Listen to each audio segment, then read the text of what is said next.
എല്ലാവർക്കും നമസ്കാരം. എല്ലാവരും സുഖമായിരിക്കുന്നു എന്ന് വിശ്വസിക്കുന്നു. അപ്പോൾ ഞാനിന്ന് വന്നിരിക്കുന്ന പുതിയ വിഷയം എന്ന് പറയുന്നത് ട്വിൻ ഫ്ലെയിം ജേണിയിലൂടെ പോകുന്ന ആ ഒരു വ്യക്തികൾക്ക് ആ ഒരു റീയൂണിയൻ, അതായത് ഫിസിക്കൽ പ്ലെയിനിലോ നമ്മുടെ ഫിസിക്കൽ വേൾഡിലോ അല്ലെങ്കിൽ സ്പിരിച്വൽ വേൾഡിലോ സോൾ ലെവലിലോ ഒക്കെയുള്ള ആ ഒരു റീയൂണിയൻ എന്ന് പറയുന്ന അതൊക്കെ ഡിവൈൻ ഓർക്കസ്ട്രേറ്റഡ് ആയതുകൊണ്ട് നമുക്ക് ഓരോരുത്തരുടെയും ജേണിയിൽ അത് സ്പെസിഫിക് ആയിട്ട് പറയാൻ പറ്റത്തില്ല. എന്നാലും ആ ഒരു റീയൂണിയൻ എന്ന് പറയുന്ന ആ ഒരു പ്രോസസ്സ് നടക്കുന്നതിന് മുമ്പ് നമുക്ക് കുറേ ചലഞ്ചസ് അഭിമുഖീകരിക്കേണ്ടി വരും. അല്ലെങ്കിൽ ആ ഒരു ചലഞ്ചസ് വരുമ്പോൾ നമ്മൾ വളരെ കൂളായിട്ടും വളരെ പോസിറ്റീവായിട്ടും അതിനെ ഏറ്റെടുക്കുകയും ആ ഒരു രീതിയിൽ പോസിറ്റീവായിട്ട് നിൽക്കുകയും ചെയ്യുന്ന ഒരു ലെവലിലേക്ക് നമ്മളെ ഉയർത്തേണ്ട ഒരു ഘട്ടമുണ്ട്. അല്ലെങ്കിൽ ഉയർന്നു നിൽക്കുന്നു എന്നുള്ള രീതിയിൽ പ്രപഞ്ചശക്തിക്ക് അത്രത്തോളം മനസ്സിലാവുന്ന രീതിയിൽ നമ്മൾ ഉയർന്നു നിൽക്കണം. അപ്പോൾ അതിനു വേണ്ടിയിട്ട് നമ്മൾ ആ ഒരു ജേണിയിലൂടെ പോകുമ്പോൾ ഉള്ള നമുക്ക് അഭിമുഖീകരിക്കേണ്ടി വരുന്ന ചലഞ്ചസിനെ കുറിച്ച് എനിക്കറിയാവുന്ന കാര്യങ്ങൾ നിങ്ങളിലേക്ക് ഷെയർ ചെയ്യുകയാണ്. വീഡിയോ മുഴുവനായിട്ടൊന്ന് കാണാൻ ശ്രമിക്കുക. ആദ്യമായിട്ടാണ് ഈ വീഡിയോ അല്ലെങ്കിൽ ചാനൽ കാണുന്നതെങ്കിൽ സബ്സ്ക്രൈബ് ചെയ്യുക, കമൻറ്റ് ചെയ്യുക, ഷെയർ ചെയ്യുക. അപ്പോൾ എൻ്റെ സബ്സ്ക്രൈബേഴ്സ് വ്യൂവേഴ്സ് ആയിട്ടുള്ള ഓരോ വ്യക്തികളോടും ഈശ്വരൻ്റെ നാമത്തിൽ എൻ്റെ ഹൃദയത്തിൻ്റെ ഭാഷയിൽ നന്ദി പറയുകയാണ്. നിങ്ങളുടെ ആ ഒരു സപ്പോർട്ടിനും പ്രോത്സാഹനത്തിനും നല്ല മോട്ടിവേഷനും ഒക്കെ തന്ന് എന്നെ മുന്നോട്ട് നയിക്കുന്നതിന്. അപ്പോൾ ആദ്യത്തെ ഒരു സത്യം നമ്മൾ മനസ്സിലാക്കേണ്ടതെന്ന് വെച്ചാൽ ഇതൊരു ഡീപ്പ് സോൾ കണക്ഷനാണ്. ഒരു മാഗ്നറ്റിക് പുൾ വരുന്ന രീതിയിലുള്ള ഒരു സീക്രട്ട് കണക്ഷനാണ്. മാഗ്നറ്റിക് പുൾ എന്ന് പറയുമ്പോഴത്തേക്കും തമ്മിൽ സാധാരണ ലോ വൈബ്രേഷൻ എനർജിയിൽ നിൽക്കുന്നവരുടെ കണക്ക് ലോവർ 3 ചക്രാസ് വന്ന് ബ്ലോക്ക് ആവുന്നൊരവസ്ഥയല്ല. ആദ്യം നമ്മൾ കണ്ടുമുട്ടുകയൊക്കെ ചെയ്യുമ്പോൾ നമുക്ക് ആ ഒരു 2-3 ആഴ്ചയൊക്കെ അവരെ പോലെ തന്നെ ഒരു ബട്ടർഫ്ലൈ മൊമെൻറ്റ് ഒക്കെ പോവെങ്കിലും പിന്നെ അങ്ങോട്ട് പോകെ അപ്പുറത്തെ സൈഡിലിരിക്കുന്ന ആൾ അവർ ട്രിഗർ ചെയ്യുമ്പോൾ ഇപ്പുറത്തെ സൈഡിലിരിക്കുന്ന ആ ഒരു വ്യക്തിക്ക് വല്ലാതെ ഹർട്ട് ചെയ്യുകയും അതുമായിട്ട് അങ്ങോട്ട് പോകുമ്പോൾ ഒട്ടും കോമ്പൻസേറ്റ് ചെയ്ത് അല്ലെങ്കിൽ ടാക്കിൾ ചെയ്ത് ഒരുമിച്ച് നിന്ന് പോകാൻ പറ്റാത്ത രീതിയിൽ എന്തോ ഒരു കണക്ഷൻ, എന്നാൽ ഡീപ്പായിട്ട് നോക്കുമ്പോൾ ഉള്ളിൻ്റെ ഉള്ളിൽ നിന്ന് ആ ഒരു സോളിലേക്കുള്ള നമ്മളുടെ ആ ഒരു പുള്ള് ആ ഒരു രീതിയിലുള്ള ഒരു മാഗ്നറ്റിക് കണക്ഷൻ ആണ്, അല്ലെങ്കിൽ ഒരു പവർഫുൾ കണക്ഷൻ ആണെന്നുള്ള ആ ഒരു റിയലൈസേഷൻ നമ്മൾ സത്യം മനസ്സിലാക്കുമ്പോൾ ഉള്ള സന്തോഷവും, എന്നാൽ അവരുമായിട്ട് ചേർന്ന് നിൽക്കുമ്പോൾ നമുക്ക് ഇത്രത്തോളം ട്രിഗറിങ്ങും നെഗറ്റീവ് വരുമ്പോൾ അത്രത്തോളം പെയിനും സങ്കടവും ദേഷ്യവും അല്ലെങ്കിൽ നമ്മളുടെ ആ ഒരു ഇമോഷൻസിൻ്റെ വലിയ കുത്തൊഴുക്കിലേക്കൊക്കെ നമ്മൾ പോകുന്ന തരത്തിൽ ഉള്ള ആ ഒരു സിറ്റുവേഷനെ, ആ ഒരു പവർഫുൾ കണക്ഷൻ എങ്ങനെയാണ് അത് അത്രയും പവർഫുൾ ആകുന്നതെന്നുള്ള കറക്റ്റായിട്ടുള്ള ആ ഒരു റിയലൈസേഷൻ നമ്മൾ മനസ്സിലാക്കി ആ ഒരു ചലഞ്ചിനെ നമ്മൾ ഏറ്റെടുത്ത് അത്രയും പോസിറ്റീവ് ആവുക. ഇനി രണ്ടാമത്തെ ഒരു കാര്യം എന്ന് വെച്ചാൽ ആ ഒരു സെപ്പറേഷൻ ഫേസ്. അപ്പോൾ ആദ്യം ആ ഒരു കണക്ഷൻ തുടങ്ങി നമ്മൾ കണ്ടുമുട്ടി 1-2 ആഴ്ച അല്ലെങ്കിൽ ഒരു മാസം ആവുന്ന അതിൻ്റെ ഇടയ്ക്ക് തന്നെ ആ ഒരു സെപ്പറേഷൻ മോഡിലേക്ക് പോകുന്ന ഒരു സ്ഥിതി വിശേഷം. അതെന്ന് പറയുമ്പോഴത്തേക്കും ഒരാളുടെ ഉള്ളിലിരിക്കുന്ന ആ ഒരു വളരെ ക്രിട്ടിക്കലായിട്ടുള്ള ആ ഒരു സെൽഫ് ഹീലിംഗ് വേണം എന്നുള്ള രീതിയിൽ നമ്മളുടെ സോളിന് ആ ഒരു തോന്നലുണ്ടാവുകയും അത് നമ്മളിലേക്ക് ആ ഒരു തോന്നൽ വളരുകയും അത്തരത്തിൽ നമുക്ക് ആ ഒരു ഹീലിംഗ് പ്രോസസ്സ് അല്ലെങ്കിൽ സെൽഫ് ലവ് അല്ലെങ്കിൽ എന്താണ് ഇതൊക്കെ സംഭവിക്കുന്നത് എന്നൊക്കെയുള്ള രീതിയിൽ നമ്മളിൽ തന്നെ ഒരു സെൽഫ് ഡിസ്കവറി ഒക്കെ വരുത്താൻ വേണ്ടിയിട്ട് ഉള്ള ഒരു ഘട്ടമാണ് ഈ സെപ്പറേഷൻ ഫേസ് എന്ന് പറയുന്നത്. വളരെ പെയിൻഫുള്ളായിട്ടുള്ളൊരു സിറ്റുവേഷനാണ്. ഡാർക്ക് നൈറ്റ് ഓഫ് ദി സോളിലൂടെയൊക്കെ കടന്നുപോയി എല്ലാം ഒന്ന് തകർത്ത് തരിപ്പണമാക്കി ഒന്നേന്ന് പിന്നെ എല്ലാം പുതിയതായിട്ട് രൂപാന്തരപ്പെട്ട് ഒരു വലിയ ട്രാൻസ്ഫോർമേഷനൊക്കെ വരുത്തി ഒരു പുതിയ രീതിയിലേക്ക് നമ്മളെ ഉയർത്തുന്നതിന് വേണ്ടിയിട്ട് ഒക്കെ ഉള്ള ഒരു സെപ്പറേഷൻ ഫേസാണ്. അപ്പോൾ നമ്മൾ ആ ഒരു രീതിയിൽ ഇന്നർ വർക്ക് ചെയ്ത് നമ്മുടെ ഇന്നർ വേൾഡും ഔട്ടർ വേൾഡും വളരെ ബാലൻസ് ചെയ്തുകൊണ്ട് എല്ലാം പ്രപഞ്ചശക്തിയാണെന്നുള്ള രീതിയിൽ നിലകൊള്ളാനായിട്ട് നമ്മളിൽ വർക്കൗട്ട് ആ ഒരു രീതിയിലൊന്നും ചെയ്തില്ലെങ്കിൽ ആ ഒരു സെപ്പറേഷൻ ഫേസ് നീണ്ടുപോകുമെന്ന് മാത്രമല്ല, നമ്മളവിടെ എല്ലാം പെയിൻഫുള്ളായിട്ടുള്ള സിറ്റുവേഷനിൽ നമ്മളുടെ എല്ലാ തരത്തിലുമുള്ള ആ ഒരു മണി അല്ലെങ്കിൽ റിലേഷൻഷിപ്പ് അത് ഓൾറെഡി പറഞ്ഞു, അതുമാത്രമല്ല നമ്മളുടെ ജോലി തിരഞ്ഞെടുക്കുന്ന രീതിയിൽ എല്ലായിടത്തും ആ ഒരു എനർജി വളരെ ഡിസ്റ്റോർട്ടഡ് ആയതുകൊണ്ട് നമ്മളുടെ ഗ്രോത്തിനെ അത് തടസ്സമായിട്ട് അല്ലെങ്കിൽ ഒരു നിന്നു പോകുന്ന ഒരു അവസ്ഥ, അതാണ് സെപ്പറേഷൻ ഫേസ്. ഇനി മൂന്നാമത്തെ ഒരു കാര്യം എന്ന് വെച്ച് കഴിഞ്ഞാൽ മിറർ ഇഫക്റ്റ്. അതായത് ഇപ്പുറത്ത് നമ്മളുടെ ഉള്ളിൽ എന്ത് തോന്നുന്നോ അത് അപ്പുറത്തെ ആൾ നമ്മളിലേക്ക് പ്രൊജക്റ്റ് ചെയ്ത് കാണിക്കുക. അതെന്ന് പറയുമ്പോഴത്തേക്കും നമ്മളുടെ ആ ഒരു ഷാഡോ സെൽഫ്, അത് നമ്മൾ ആരുടെയും മുന്നിൽ നമ്മളുടെ ആ ഒരു മോശപ്പെട്ട അല്ലെങ്കിൽ നമ്മളുടെ കുട്ടിക്കാലം മുതൽ നമ്മളുടെ ഉള്ളിലുണ്ടായ ഒരുപാട് അനുഭവത്തിൻ്റെ ആ ഒരു ബാക്കി പത്രം എന്നുള്ള രീതിയിൽ വേദനകൾ, ആ ഒരു ഷാഡോ സൈഡ് നമ്മൾ ആരെയും കാണിക്കാതെ അതൊന്ന് ഉള്ളിൽ വെച്ചുകൊണ്ട് നമ്മൾ വേറൊരു വെർഷനാണ് പുറത്ത് കാണിക്കുന്നത്. കാരണം ആ ഒരു ഷാഡോ സൈഡ് എനിക്ക് പോലും കാണാൻ ഇഷ്ടമല്ലാത്ത ഒരിതായതുകൊണ്ട് നമ്മൾ ഉള്ളിൽ വെച്ചിരിക്കുന്ന ആ ഒരു ഷാഡോ സൈഡിലേക്ക് അത് ചെന്ന് പോയിൻ്റ് ഔട്ട് ചെയ്യുന്നതാണ് മിറർ ഇഫക്റ്റ്. അപ്പോൾ ഇപ്പുറത്തെ സൈഡിൽ അപ്പുറത്ത് നിൽക്കുന്ന ആളിൻ്റെ ആ ഒരു പെരുമാറ്റവും ആ ഒരു ട്രിഗറിങ് ഒക്കെ കൊണ്ട് നമുക്കെന്ത് തോന്നുന്നോ അത് നമ്മൾ മിറർ ചെയ്ത് അങ്ങോട്ട് കാണിക്കുമ്പോൾ ആ ഒരു രണ്ട് രീതിയിലും ഉള്ള ഒരു മിററിങ് ഇഫക്റ്റ്, അതും വളരെ സ്ട്രെസ്ഫുള്ളായിട്ടുള്ള ഒരു സിറ്റുവേഷൻ ആണ്. എന്നാലും അതിലൊരുപാട് ഹീലിംഗ് വർക്കൊക്കെ ചെയ്ത് നമ്മുടെ ഷാഡോ സൈഡ് അല്ലെങ്കിൽ ആ ഒരു രീതിയിലുള്ള നമ്മളുടെ ഉള്ളിലുള്ള ആ ഒരു കാര്യം നമ്മൾ വളരെയധികം ഹീലായിക്കൊണ്ട് ഈഗോയ്ക്ക് ഡെത്ത് വരുത്തിക്കൊണ്ട് ആ ഒരു രീതിയിലേക്ക് നമ്മളെ തന്നെ ഒന്ന് ഇവോൾവ് ചെയ്ത് ഷിഫ്റ്റ് ചെയ്ത് ഒക്കെ മുന്നോട്ട് പോകാനും ആ ഒരു പ്രപഞ്ചശക്തിയോട് അത്രയും ഗ്രേറ്റ്ഫുൾ ആയിക്കൊണ്ട് നമ്മൾ ഒരു സറണ്ടറിങ് മോഡിലേക്ക് ഒക്കെ പോയാൽ ആ ഒരു മിററിങ് ഇഫക്റ്റ് എന്ന് പറയുന്ന ആ ഒരു ഫേസും നമുക്ക് വളരെ വിജയകരമായിട്ട് ആ ഒരു ചലഞ്ചിനെയും നമുക്ക് നേരിട്ട് വിജയം വരിച്ച് നമുക്ക് മുന്നോട്ട് പോകാനായിട്ട് സാധിക്കും. ഇനിയുള്ളൊരു കാര്യം എന്ന് വെച്ച് കഴിഞ്ഞാൽ റണ്ണർ ചേസർ ഡൈനാമിക്സ്. അതെന്ന് പറയുമ്പോൾ ആ ഒരു ഘട്ടം, ആ ഒരു സ്റ്റേജ് എന്ന് പറയുമ്പോൾ അപ്പുറത്തും ഇപ്പുറത്തും ഇരിക്കുന്ന ആളുകളുടെ ആ ഒരു ഇൻസെക്യൂരിറ്റീസ്, അതിലേക്കാണ് അത് ചെന്ന് പോയിൻ്റ് ഔട്ട് ചെയ്യുന്നതും അത് വല്ലാതെ നമ്മളെ ഓവർവെൽമിങ് ചെയ്യുന്നതും അല്ലെങ്കിൽ നമുക്ക് വളരെ സ്കെയറിങ് ആയിട്ട് തോന്നുകയും അല്ലെങ്കിൽ നമുക്ക് ട്രിഗറിങ് ആയിട്ട് തോന്നുകയും അല്ലെങ്കിൽ നമുക്ക് വല്ലാത്ത ഒരു എന്താണ് ഇതെന്ന് അറിയാൻ പറ്റാത്ത രീതിയിൽ ഒട്ടും നമുക്ക് നിൽക്കാൻ പറ്റുന്നില്ല എന്നുള്ള രീതിയിൽ നമ്മൾ ജീവനം കൊണ്ട് ഓടുന്ന ആ ഒരു സ്ഥിതിവിശേഷമാണ് റണ്ണർ ചേസർ ഡൈനാമിക്സ്. അപ്പോൾ അവിടെ പിന്നെ പറച്ചിലൊന്നുമില്ല, ആക്ഷൻ എടുത്ത് മുന്നോട്ട് പോവുകയും എത്ര നമ്മൾ കോമ്പൻസേറ്റ് ചെയ്യാൻ ശ്രമിച്ചാൽ എത്ര അതിലേക്ക് ആ ഒരു രീതിയിൽ ഒരു ഇംപ്രവൈസേഷനൊക്കെ വരുത്തി സാധാരണ ഒരു റിലേഷൻഷിപ്പ് പോലെ തിരിച്ച് കാർമിക്കിൻ്റെ കണക്ക് തിരിച്ചു വരുന്ന ഒരു സ്ഥിതിവിശേഷമാണ്. ഇവിടെ എത്ര ചിന്തിച്ചാലും അത് നടക്കില്ല എന്നുള്ള രീതിയിൽ അത്രയും നമുക്ക് ആ ഒരു പെയിൻഫുൾ സിറ്റുവേഷൻ അല്ലെങ്കിൽ ഒരു ജഡ്ജ്മെൻറ്റിൽ അല്ലെങ്കിൽ ഒരു ക്വസ്റ്റ്യനബിൾ സിറ്റുവേഷനിലേക്കൊക്കെ നമ്മളെ ഉയർത്തുമ്പോൾ നമ്മളുടെ ഉള്ളിലുള്ള ആ ഒരു ഇൻസെക്യൂരിറ്റീസ് അല്ലെങ്കിൽ ഫിയർ ബേസ്ഡ് അപ്രോച്ച് അല്ലെങ്കിൽ ലിമിറ്റിംഗ് ബിലീഫ് സിസ്റ്റം അല്ലെങ്കിൽ കൺട്രോളിങ് ഇഷ്യൂസ്, അങ്ങനത്തെ മൊത്തത്തിലുള്ള നമ്മളുടെ ആ ഒരു സ്വഭാവ സവിശേഷതയിലാണ് അത് ചെന്ന് ട്രിഗർ ചെയ്യുന്നത്. അപ്പോൾ ആ ഒരു രീതിയിലും നമ്മൾ ഒന്നേന്നും പറഞ്ഞ് നമ്മളുടെ ആ ഒരു ഹീലിംഗ് പ്രോസസ്സൊക്കെ ചെയ്ത് മെഡിറ്റേഷനൊക്കെ ചെയ്ത് അല്ലെങ്കിൽ അത്തരത്തിൽ നമ്മൾ ആ ഒരു മനസ്സ് എന്ന് പറയുന്ന ഒരു തലത്തിൽ നിന്ന് സോൾ എന്ന് പറയുന്ന ഒരു തലത്തിലേക്ക് എത്തിച്ചേരാൻ വേണ്ടിയിട്ട് പലതരത്തിലുമുള്ള മെറ്റാഫിസിക്കൽ ആക്ഷൻസ് ഒക്കെ ചെയ്ത് നമ്മൾ ആ ഒരു റണ്ണർ ചേസർ ഡൈനാമിക്സും വളരെ വിജയകരമായിട്ട് ആ ഒരു ചലഞ്ചിനെയും നമ്മൾ അഭിമുഖീകരിച്ച് വിജയിച്ച് മുന്നോട്ട് വരാൻ ശ്രമിക്കുക.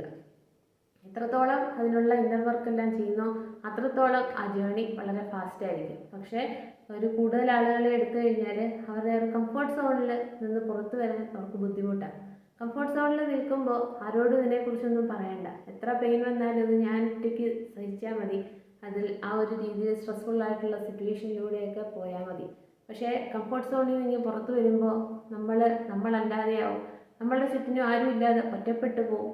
അപ്പോൾ അവിടെയൊക്കെ നമ്മൾ എന്ത് ചെയ്യും എന്നുള്ള രീതിയിൽ വളരെ കൺഫ്യൂഷണറി സ്റ്റേറ്റിൽ നിൽക്കുന്നതുകൊണ്ട് നമ്മളെപ്പോഴും 100 പേരെ എടുത്താൽ 90-95 പേർക്കും ആ ഒരു കംഫർട്ട് സോണിൽ നിന്നാൽ മതി എന്നുള്ളൊരു ആറ്റിറ്റ്യൂഡ് ആയതുകൊണ്ട് ട്വിൻ ഫ്ലെയിം ജേണി ഇങ്ങനെ നീണ്ട് പോകുന്നത് മാത്രമല്ല, ആ ഒരു ജേണി എന്ന് പറയുമ്പോൾ എപ്പോഴും അതൊരു പെയിൻഫുള്ളായിട്ടുള്ളൊരു സിറ്റുവേഷനും എപ്പോഴും നമ്മൾ ഈശ്വരനോട് തന്നെ ചോദ്യങ്ങൾ ചോദിക്കും, എന്തിനാണ് ഇങ്ങനെയൊക്കെ എനിക്ക് ഈ ഒരു ലൈഫ് ടൈമിൽ തന്നത് എന്നൊക്കെയുള്ള രീതിയിൽ നമ്മൾ വളരെ അധികം നെഗറ്റിവിറ്റി ചിന്തിക്കുകയും ഫീൽ ചെയ്യുകയും അത് തന്നെ പുറത്തേക്ക് കൊടുക്കുകയും അത് ലൈഫ് ഓപ്പർച്യൂണിറ്റീസ് ആയിട്ട് നമുക്ക് നമ്മളുടെ ജീവിതത്തിലേക്ക് അട്രാക്റ്റ് ചെയ്ത് എടുക്കുകയുമാണ് ചെയ്യുന്നത്. അപ്പോൾ നമ്മൾ ആ ഒരു രീതിയിൽ പ്രപഞ്ചശക്തി എന്താണ്, എൻ്റെ സോൾ എന്ന് പറയുന്നത് എന്താണ്, അതിന് എന്തെങ്കിലും പർപ്പസ് ഉണ്ടോ, അതിന് വേണ്ടിയിട്ടാണോ ഇതെല്ലാം ചെയ്തു വെച്ചിരിക്കുന്നത് എന്നുള്ള രീതിയിൽ നമ്മളിൽ തന്നെ ഒരു സെൽഫ് ഡിസ്കവറി ഒക്കെ വരുത്തി ഈ ഒരു റണ്ണർ ചേസർ ഡൈനാമിക്സും വളരെ വിജയകരമായിട്ട് ആ ചലഞ്ചിനെ നമ്മൾ ഹാൻഡിൽ ചെയ്ത് ഒരു സക്സസ്ഫുൾ മാനറിലേക്ക് കൊണ്ട് എത്തിക്കുക. പിന്നെ ഉള്ളൊരു കാര്യം എന്ന് വെച്ചാൽ പേഴ്സണൽ ട്രാൻസ്ഫോർമേഷൻ. ഞാൻ പറഞ്ഞു, ആ ഒരു ഓൾഡ് വെർഷനിൽ ഉണ്ടായിരുന്ന ആ ഒരു വ്യക്തിയെ മൊത്തത്തിൽ ഒരു ഡാർക്ക് നൈറ്റ് ഓഫ് ദ സോളിലൂടെയൊക്കെ കടത്തിക്കൊണ്ടുപോയി, അല്ലെങ്കിൽ ഈഗോ ഡെത്ത് പോലത്തെ ആ ഒരു രീതിയിലൂടെയൊക്കെ കടന്നുപോയി. പെയിൻ എന്താണെന്ന് കൃത്യമായിട്ട് മനസ്സിലായി, നഷ്ടപ്പെടൽ എന്താണെന്ന് കൃത്യമായിട്ട് മനസ്സിലായി. അതിൽ നിന്ന് പിന്നെ പ്രപഞ്ചശക്തി എന്താണെന്ന് മനസ്സിലായി. പ്രപഞ്ചശക്തിയുടെ ആ ഒരു അതിനോടുള്ള ഒരു നമ്മൾക്കുള്ള ഒരു വിശ്വാസം കൊണ്ട് നമുക്ക് പുതിയത് എങ്ങനെ നമുക്ക് നമ്മളുടെ ജീവിതത്തിൽ നമ്മളുടെ ആഗ്രഹത്തിനനുസരിച്ചുള്ള കാര്യങ്ങൾ റിയാലിറ്റിയിലേക്ക് കൊണ്ടുവരാൻ സാധിക്കുമെന്നും ഒക്കെ നമുക്ക് മനസ്സിലാവുന്ന രീതിയിൽ നമുക്കൊരു ഡെത്ത് ആൻഡ് റീബർത്ത്, മരിച്ച് പുതിയൊരാളായിട്ട് ജീവിക്കുന്നു. അല്ലെങ്കിൽ നമ്മളൊരു പൂവാണെങ്കിൽ അതിൻ്റെ ഇതളെല്ലാം പൊഴിഞ്ഞു പോയിട്ട് പുതിയ ഇതളുകൾ യൂണിവേഴ്സൽ ഫോഴ്സിൻ്റെ സഹായത്തോടു കൂടി അവിടെ കിളിർക്കുന്നു എന്നുള്ള രീതിയിൽ ഒരു പേഴ്സണൽ ട്രാൻസ്ഫോർമേഷൻ നമുക്ക് തന്നെ വരുത്തുക. അപ്പോൾ അതിനു വേണ്ടിയിട്ട് നമ്മൾ ഓരോ സമയവും അല്ലെങ്കിൽ ഒരു ദിവസത്തിൻ്റെ ഒരു അല്പസമയം നമുക്ക് വേണ്ടി മാറ്റി വയ്ക്കണം. ഞാൻ ആരാണ്, എൻ്റെ മൂല്യം എന്താണ്, എനിക്ക് ആ ഒരു സെൽഫ് എസ്റ്റീം എന്ന് പറയുന്നത് ലോ ആണോ ഹൈ ആണോ, എനിക്ക് ഇൻസെക്യൂരിറ്റീസ് ഉണ്ടോ, അല്ലെങ്കിൽ എൻ്റെ ഉള്ളിൽ ഒരുപാട് ആ ഒരു ഷാഡോ സൈഡ് എൻ്റെ എങ്ങനെയാണ്, അല്ലെങ്കിൽ എനിക്ക് ഹീലിംഗ് വർക്ക് ഇനിയും ചെയ്യാനുണ്ടോ എന്നൊക്കെയുള്ള രീതിയിൽ നമ്മളോട് നമ്മൾ ഒരുപാട് ചോദ്യങ്ങൾ ചോദിക്കുകയും നമ്മൾ ഫോക്കസ് ചെയ്ത് നിൽക്കുകയും ആ എനർജി മറ്റു പലരിലേക്കും അത് ഡിസ്റ്റോർട്ട് ചെയ്ത് അല്ലെങ്കിൽ ഇല്ലാതായി പോകാതെ എപ്പോഴും നമ്മളിൽ മാത്രം ഫോക്കസ് ചെയ്തുകൊണ്ട് ആ ഒരു സറണ്ടറിങ് മോഡിൽ പ്രപഞ്ചശക്തിയുടെ പാദങ്ങളിലേക്ക് നമ്മളെ അർപ്പിച്ചുകൊണ്ട് എനിക്കൊന്നും അറിഞ്ഞുകൂടാ, അപ്പം എന്നെ ആ ഒരു വഴിക്കൊക്കെ നയിക്കണേ എന്നൊക്കെയുള്ള രീതിയിൽ വളരെ സറണ്ടറിങ് മോഡിൽ നിൽക്കുമ്പോൾ ആ ഒരു പേഴ്സണൽ ട്രാൻസ്ഫോർമേഷൻ എന്നുള്ള രീതിയിൽ ഒരു പുതിയ വ്യക്തിയായി തീരുമ്പോൾ ആ ഒരു ചലഞ്ചും നമുക്ക് വളരെയധികം സക്സസ്ഫുള്ളായിട്ട് തരണം ചെയ്ത് മുന്നോട്ട് പോകാനായിട്ട് അത് സഹായിക്കും. പിന്നെയുള്ളൊരു കാര്യം എന്ന് പറയുന്നത് ഹാർമണൈസേഷൻ ഓഫ് ദ ഷാഡോ എന്ന് പറഞ്ഞാൽ, നേരത്തെ പറഞ്ഞു നമ്മളുടെ ആ ഒരു ഷാഡോ സൈഡിന് ഒരു ഹീലിംഗ് വർക്ക് ഒക്കെ വരുന്ന ആ ഒരു രീതി. അപ്പോൾ എന്ന് പറയുമ്പോൾ നമ്മൾ മെഡിറ്റേഷനൊക്കെ ചെയ്ത് നമ്മളുടെ ആ ഒരു ശരീരം എന്താണ്, മനസ്സെന്താണ്, ആത്മാവെന്താണ് എന്ന് തിരിച്ച് അറിയുന്ന ഒരു സ്ഥിതിവിശേഷവും, ശരീരം എന്ന് പറയുന്നതിനെ അവിടെ വിട്ടിട്ട് മനസ്സെന്ന് പറയുന്ന ആ ഒരു തലവും വിട്ടിട്ട് നമ്മൾ മുന്നോട്ട് സഞ്ചരിക്കുമ്പോൾ ഒരു ആത്മീയ തലത്തിലേക്ക് എൻ്റെ സോൾ എന്ന് പറയുന്നതിൻ്റെ ആ ഒരു ശക്തി, അതിൻ്റെ ആ ഒരു പ്രഭ, അല്ലെങ്കിൽ അതിൻ്റെ ആ ഒരു പവർഫുൾനെസ്, അല്ലെങ്കിൽ ഈ ഒരു ലൈഫ് ടൈമിൽ എനിക്ക് ലൈഫ് പർപ്പസ് ഉണ്ടോ എന്താണ് എന്നൊക്കെയുള്ള രീതിയിൽ നമ്മൾ തന്നെ ഇറങ്ങി പുറപ്പെട്ട് കണ്ടുപിടിക്കുന്ന ഒരു സ്ഥിതിവിശേഷത്തിലേക്ക് നമ്മളെ എത്തിച്ച് തരുന്ന രീതിയിൽ മെഡിറ്റേഷൻ, അല്ലെങ്കിൽ ബ്രീതിങ് എക്സസൈസ്, അല്ലെങ്കിൽ യോഗ പ്രാക്ടീസ്, അതും അല്ലെങ്കിൽ ഏതെങ്കിലും ഒരു ഈശ്വരീയ ചൈതന്യത്തിൽ ആ ഒരു ശക്തിയെ വിശ്വസിച്ചുകൊണ്ട് മന്ത്രാസ് ചാൻറ്റ് ചെയ്യുക, അഫർമേഷൻസ് കൊടുക്കുക,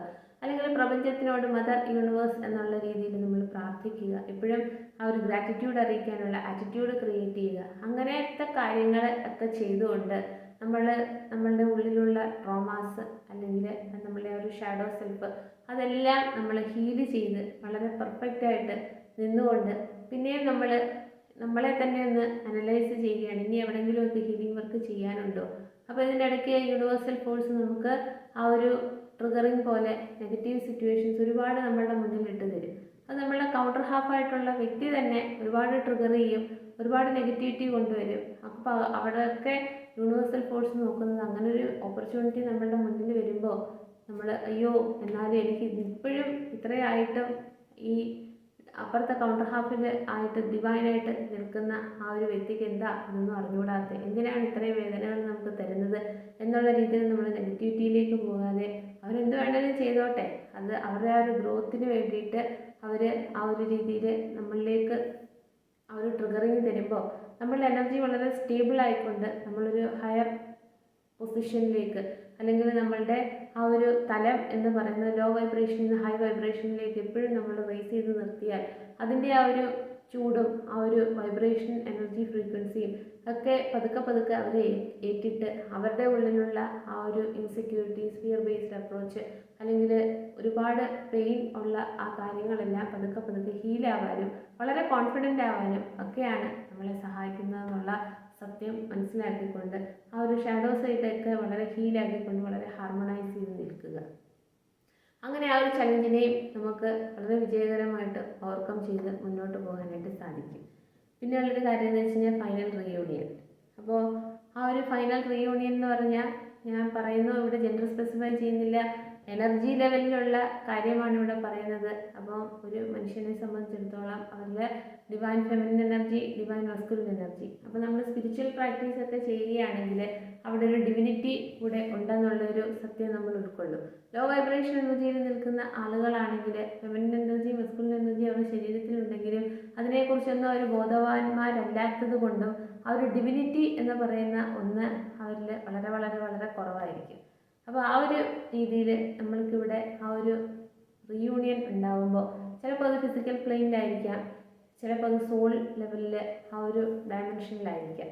അപ്പോൾ എങ്ങനെയായാലും ആ ഒരു റീയൂണിയൻ വന്നതിന് ശേഷം ഇപ്പോൾ ഫെമിനിൻ എനർജിയാണ് കൂടുതലായിട്ട് നിൽക്കുന്നതെന്നുണ്ടെങ്കിൽ ഫെമിനിൻ എനർജി ആ ഒരു സ്റ്റേബിൾ എനർജി ആയിട്ട് നമ്മളുടെ കൗണ്ടർ ഹാഫ് തന്നെ അപ്പുറത്തെ സൈഡിൽ നിന്ന് ഒരുപാട് നെഗറ്റിവിറ്റി, ഒരുപാട് ട്രിഗറിങ് സിറ്റുവേഷനൊക്കെ തരുമ്പോഴും നമ്മളതൊന്നും ബാധിക്കാതെ അതൊന്നും സാരമില്ല, അത് അവർ ഇങ്ങനെ ചെയ്യുന്നതാണ്, അവരുടെ ഹീലിംഗ് വർക്ക്, ഹീലിംഗ് പ്രോസസ്സിങ് ഒത്തിരി ചെയ്യാനുണ്ട്, സെൽഫ് ലവ് ചെയ്യാനുണ്ട്, ട്രാൻസ്ഫോർമേഷൻ വരാനുണ്ട് എന്നൊക്കെയുള്ള രീതിയിൽ നമ്മൾ വിചാരിച്ചുകൊണ്ട് നമ്മളതിനെല്ലാം ഡിസ്കാർഡ് ചെയ്തുകൊണ്ട് നമ്മളുടെ എനർജി വളരെ പ്രൊട്ടക്റ്റ് ചെയ്ത് വളരെ സ്റ്റേബിളായിട്ട് നിൽക്കുമ്പോൾ ആ ഒരു ഫെമിനിൻ എനർജിക്ക് എന്ന് പറയുമ്പോൾ ആ ഒരു രീതിയിൽ മസ്കുലിൻ എനർജിയും ഫെമിനിൻ എനർജിയും അവരുടെ ശരീരത്തിൽ വളരെ ബാലൻസ്ഡായി നിൽക്കുന്ന ഒരു സ്ഥിതി വിശേഷത്തിൽ അവരെ പിന്നെ ആ ഒരു എനർജി സ്റ്റേബിൾ ആണല്ലോ, അവരെ പിന്നെ കണക്ട് ചെയ്യുന്നത് അവരുടെ സോൾ പർപ്പസിലേക്കാണ്. ചിലപ്പോൾ ഒരു റിക്കി ഹീലർ ആവാം, അല്ലെങ്കിൽ ടാരോ റീഡർ ആവാം, അല്ലെങ്കിൽ ഡിവൈൻ ഫോഴ്സിൻ്റെ ഗൈഡൻസ് വാങ്ങിച്ചുകൊണ്ട് മറ്റുള്ളവരെ സഹായിക്കുന്ന ഒരു രീതിയാവാം. എന്തായാലും അവരുടെ ആ ഒരു സോൾ മിഷൻ അല്ലെങ്കിൽ സോൾ പർപ്പസിലേക്ക് അവരെ കണക്ട് ചെയ്ത് വിടുന്നു. എന്നാൽ അതിൻ്റെ ഒരു കൗണ്ടർ ഹാഫായിട്ട് നിൽക്കുന്ന വ്യക്തി അൺഹീൽഡ് ആണോ, അല്ലെങ്കിൽ ഹീലിംഗ് പ്രോസസ്സ് പകുതി വെച്ച് ആ ഒരു രീതിയിൽ നിൽക്കുന്നതാണോ, അല്ലെങ്കിൽ ഹീലിംഗ് വേണം, അല്ലെങ്കിൽ മെഡിറ്റേഷൻ ചെയ്യണം, എൻ്റെ സോളിന് ഇത്രത്തോളം ആ ഒരു പ്രത്യേകതയുണ്ട്, സാധാരണ മനുഷ്യരെക്കാട്ടി ഞാൻ വ്യത്യസ്തമാണ് എന്നൊക്കെ നമ്മളുടെ കൗണ്ടർ ഹാഫ് മനസ്സിലാക്കിയാലും എനിക്ക് ഈ കംഫർട്ട് സോണിൽ നിന്ന് പുറത്തിറങ്ങാൻ പറ്റത്തില്ല, അതുമായിട്ട് എനിക്ക് അങ്ങോട്ട് കോപ്പറേറ്റ് ചെയ്ത് പോകാൻ പറ്റത്തില്ല, അതിന് ആ ഒരു കംഫർട്ട് സോണിൽ നിന്ന് പുറത്തിറങ്ങുമ്പോൾ ഞാനല്ലാതെ ആയിപ്പോവും, ഞാൻ ഇല്ലാതെ ആയിപ്പോവും എന്നുള്ളൊരു സിറ്റുവേഷനിലൂടെയൊക്കെ ഫിയർ ബേസ്ഡ് അപ്രോച്ചിൽ നോക്കിക്കാണുന്ന കൗണ്ടർ ഹാഫ് ആണെങ്കിൽ അവരൊരു കാലത്തും മാറില്ല, അവരെപ്പോഴും അൺഹീൽഡ് ആയിട്ട് ആ ഒരു ട്വിൻ ഫ്ലെയിം അങ്ങനെ നിന്നുകൊണ്ട് ഒരുപാട് കാർമിക് സിറ്റുവേഷൻ, കാർമിക് റിലേഷൻഷിപ്പിൽ ഒക്കെ നിന്നുകൊണ്ട് ഒരുപാട് പെയിൻഫുൾ ആയിട്ടുള്ള സിറ്റുവേഷൻ, ഒരുപാട് സ്ട്രെസ്ഫുൾ ആയിട്ടുള്ള സിറ്റുവേഷൻ, കൺഫ്യൂഷണറി സ്റ്റേറ്റിലൂടെ ഒക്കെ കടന്നു പോയാലും അവർക്ക് ആ കംഫോർട്ട് സോണിൽ നിന്ന് പുറത്തു വരാനായിട്ട് അവരുടെ ഒരു ഈഗോ അവരെ അനുവദിക്കില്ല. ആ ഒരു രീതിയിൽ നിൽക്കുമ്പോഴും ആ ഒരു ട്വിൻ ഫ്ലെയിം എന്ന് പറയുന്ന അൺഹീൽഡാണ്, അതിൻ്റെ കൗണ്ടർ ഹാഫ് എന്ന് പറയുന്നത് വളരെ ഹീൽഡാണ്.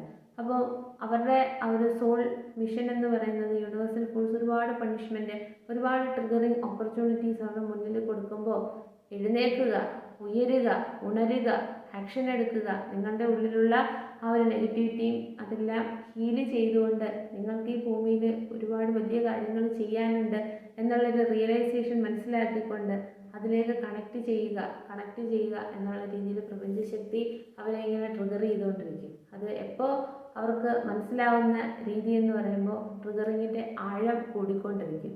വലിയ വലിയ വേദനയുള്ള ഓപ്പർച്യൂണിറ്റീസ് നഷ്ടപ്പെടുത്തുന്നതെല്ലാം അവരുടെ ജീവിതത്തിൽ വന്ന് എപ്പോഴായാലും ആ ഒരു സോൾ എന്ന് പറയുന്നത് ഒരു ശരീരത്തിൻ്റെ ഏറ്റവും പ്രധാനപ്പെട്ട ഒരു ഘടകമാണെങ്കിൽ അതിനെവിടെയൊക്കെ യാത്ര ചെയ്ത് ആ ഒരു ലൈഫ് ടൈമിൽ പോകണോ അത് എങ്ങനെയായാലും നമ്മളെ ഉയർത്തിയും ഉണർത്തിയും ചിന്തിപ്പിച്ചും ആ ഒരു രീതിയിലേക്കൊക്കെ നമ്മളുടെ കൺമുന്നിൽ കാണിച്ചു തരികയും അതിന് റിലേറ്റഡ് ആയിട്ടുള്ള പല ടോപ്പിക്സ് നമ്മൾ കാണുകയും അങ്ങനെ ആ ഒരു ലെവലിലേക്ക് ഒക്കെ ആ ഒരു സോള് കൊണ്ടുപോകുന്നതുകൊണ്ട് ഇവിടെ അൺഹീൽഡ് ആയിട്ടുള്ള ആ ഒരു ട്വിൻ ഫ്ലെയിമിലുള്ള ഒരു വ്യക്തിയാണെങ്കിൽ അവർക്ക് മാക്സിമം പണിഷ്മെൻറ്റ് അല്ലെങ്കിൽ പ്രഷർ പ്രപഞ്ചശക്തി ഈശ്വരൻ കൊടുത്തുകൊണ്ട് അവരെ മാറ്റാനായിട്ട് ഒരു ട്രാൻസ്ഫോർമേഷൻ വരുത്താനായിട്ട് അവരെ ഇങ്ങനെ പുഷ് ചെയ്തുകൊണ്ടിരിക്കും.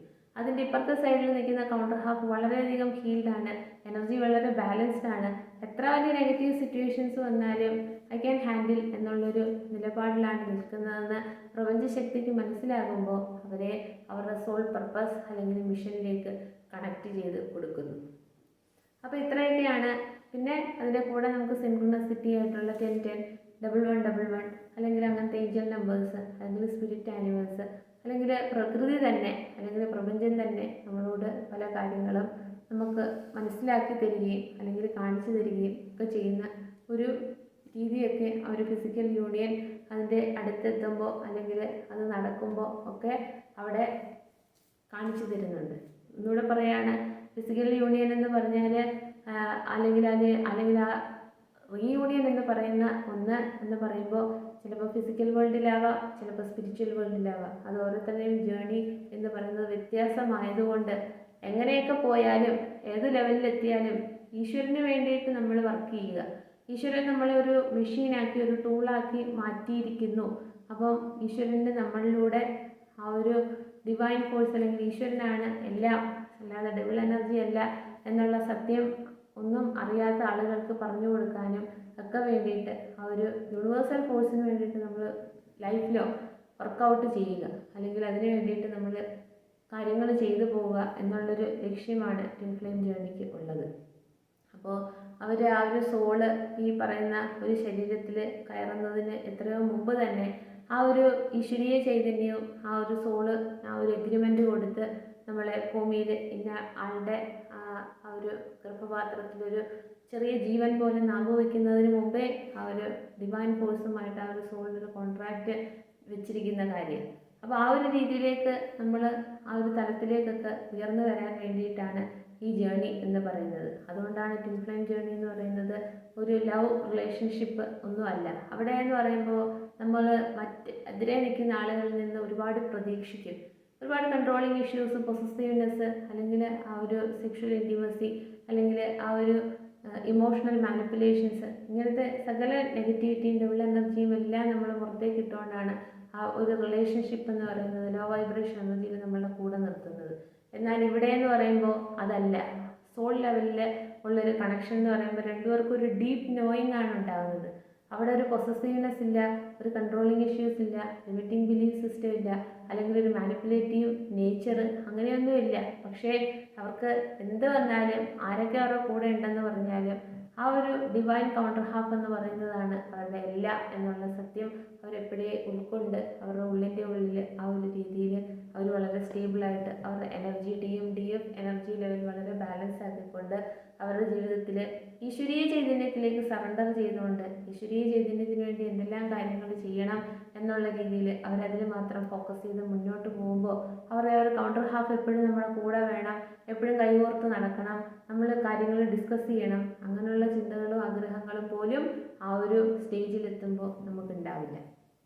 കാരണം ഇതൊരു ഡിവൈൻ ഓർക്കസ്ട്രേഷൻ ആണെന്നും ഇത് ഡിവൈന് അറിയാം എന്താണ് എങ്ങനെയാണ് ഈ ഒരു ജേണി പോകേണ്ടത് എന്നുള്ള കാര്യങ്ങളൊക്കെ അറിയാവുന്നതുകൊണ്ട് ആ ഒരു ഡിവൈൻ ടൈമിങ് അല്ലെങ്കിൽ ഡിവൈൻ ഇൻ്റർവെൻഷൻ ഒക്കെ വരും എന്നുള്ള രീതിയിൽ എല്ലാം ആ ഒരു പ്രപഞ്ചശക്തിയിലേക്ക് നമ്മൾ ഫൊർഗീവ് ചെയ്തു, ലെറ്റ് ഗോ ചെയ്തു, അതിലേക്ക് നമ്മളെ തന്നെ അങ്ങ് സറണ്ടർ ചെയ്ത് ആ ഒരു രീതിയിൽ നിൽക്കുക. അങ്ങനെയാകുമ്പോൾ ട്വിൻ ഫ്ലെയിം ജേണി എന്ന് പറയുന്നത് വളരെ സന്തോഷമുള്ള ഒരു അനുഭൂതിയായിട്ട് മാറും. ട്വിൻ ഫ്ലെയിം ജേണി വളരെ പെയിൻഫുൾ ആയിട്ടുള്ള സിറ്റുവേഷൻസ് ഏറെക്കുറെ ആളുകൾ പറയുന്നതിൽ നിന്ന് ആ ഒരു വ്യത്യസ്തമായ തലത്തിലേക്ക് നമ്മളെ തന്നെ ഉയർത്തണമെങ്കിൽ നമ്മളുടെ ഉള്ളിൽ ഒരുപാട് നമ്മൾ വർക്കൗട്ട് ചെയ്യുക. ജിമ്മിലൊക്കെ പോയി ഫിസിക്കൽ ബ്യൂട്ടി വർക്കൗട്ട് ചെയ്യുന്നത് പോലെ നമ്മളുടെ ഉള്ളിൽ അടിഞ്ഞുകൂടി കിടക്കുന്ന എല്ലാ നെഗറ്റിവിറ്റീസിനെയും നമ്മൾ ഹീല് ചെയ്ത് നമ്മളുടെ എനർജി വളരെ സ്റ്റേബിളാക്കി എല്ലാ നിമിഷവും വയ്ക്കാനായിട്ട് ശ്രമിക്കുക. അപ്പോൾ ഈ അറിവ് മറ്റുള്ളവർക്ക് കൂടി ഒന്ന് പറഞ്ഞു കൊടുക്കുക, പകർന്നു കൊടുക്കുക. കൂടുതൽ ആൾക്കാരുടെ ചാനലിൽ സബ്സ്ക്രൈബ് ചെയ്യുക, കമൻറ്റ് ചെയ്യുക, ഷെയർ ചെയ്യുക. എല്ലാവർക്കും ഒരിക്കൽ കൂടി നന്ദി.